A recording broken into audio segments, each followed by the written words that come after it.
मेरी YouTube channel को subscribe करें।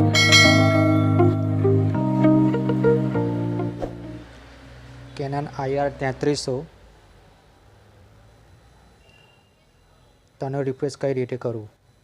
सौ प्रथम तमारे एडिशन ने 2 ने 8 बेंडो साथे दबावવાનું, પછી એડિશન દબાવવાનું, પછી તમારે કોપિયર પર ક્લિક કરવાનું, ત્યારબાદ ફંક્શન, પછી ઇન્સ્ટોલ, પછી ટર્નર એસ લખેલું છે તેના પર ક્લિક કરવાનું, પછી ઓકે આપવાનું.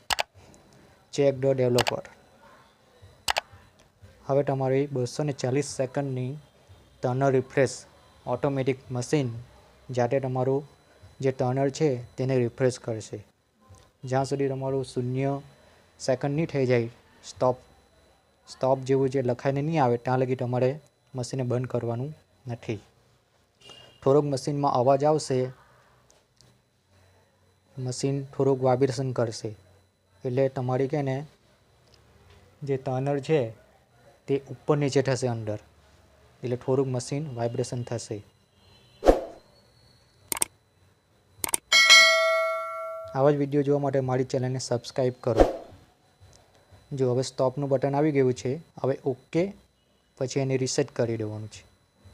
ઓકે પર બટન પર ક્લિક કરવાનું, ત્યારબાદ તેને રીસેટ કરો એટલે તમે પહેલાં મેન્યુમાં આવી જશો. આ રીતે તમારું ટર્નર રિફ્રેશ થઈ ગયું હશે અને તમારી કોપી જે ઝાંખી આવતી હશે તે તમારી સારી આવશે. Thank you.